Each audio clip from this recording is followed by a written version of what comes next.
এই সপ্তাহে বিনোদন পাতার শিরোনাম জুড়েছিলেন অপু, ফারিয়া, সিদ্দিক, ইরেশ জাকের, জায়েদ খান সহ প্রায় 2 ডজন তারকা। কোনো নাটক কিংবা সিনেমার জন্য নয়, মামলা হামলার জন্যই আলোচনা সমালোচনায় ছিলেন তারা। হ্যাঁ দর্শক, নুসরাত ফারিয়ার বিরুদ্ধে হয়েছে হত্যা চেষ্টা মামলা। সাথে আছেন অপু বিশ্বাস, ভাবনা, জায়েদ খান সহ আরও 17 অভিনয়শিল্পীর নাম। আদালত তাদের বিরুদ্ধে হত্যা চেষ্টার মামলা নেওয়ার আদেশও দিয়েছেন।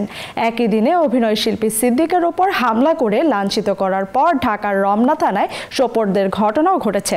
ইরেশ জাকেরের মামলাও ছিল বেশ আলোচনায়।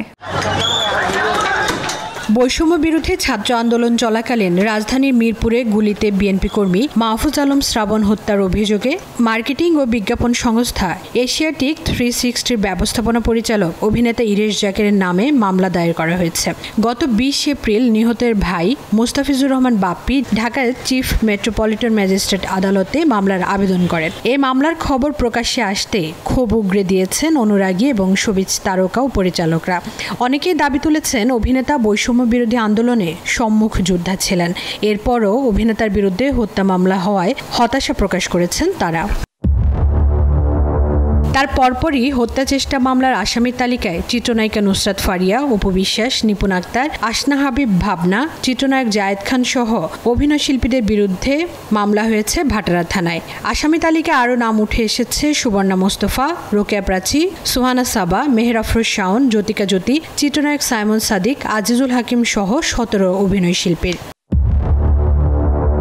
ভাটারা থানার মামলার নথিপত্র বলছে, সাবেক প্রধানমন্ত্রী শেখ হাসিনা এবং তার সরকারের সংশ্লিষ্ট 283 জন ও অজ্ঞাতনামা 300-400 জনের বিরুদ্ধে ঢাকা সিএমএম আদালতে মামলাটি করেছেন এনামুল হক। বৈষম্য বিরোধী ছাত্র আন্দোলন চলাকালে ভাটারা থানাধীন এলাকায় হওয়া এক হত্যা চেষ্টা মামলায় এসব শিল্পীকে আসামি করা হয়েছে।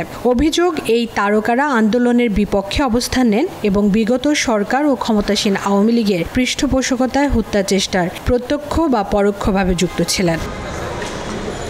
ভাটারা থানার ওসি জানান, সব ধরনের আইনি প্রক্রিয়া মেনে মামলার কার্যক্রম চলমান রয়েছে। মামলাটা কোর্টে হয়েছে, কোর্ট আমাদের এখানে পাঠাইছে এফআইআর হিসেবে নেওয়ার জন্য। মামলাটা করেছে কোর্টে, গতকালকে আসছে। ওই বৈষম্য বিরোধী মামলা হয়েছে, বৈষম্য বিরোধী যে মামলাগুলো জুলাই আগস্টে ওই মামলা হয়েছে। আন্দোলনে অন্য আসামিদের ছোড়া গুলিতে বাদী এনামুল হক ডান পায়ে গুলিবিদ্ধ হন। একই দিনে অভিনয়শিল্পী সিদ্দিকের উপর হামলা করে লাঞ্ছিত করার পর ঢাকার রমনা থানায় সোপর্দের ঘটনা ঘটেছে।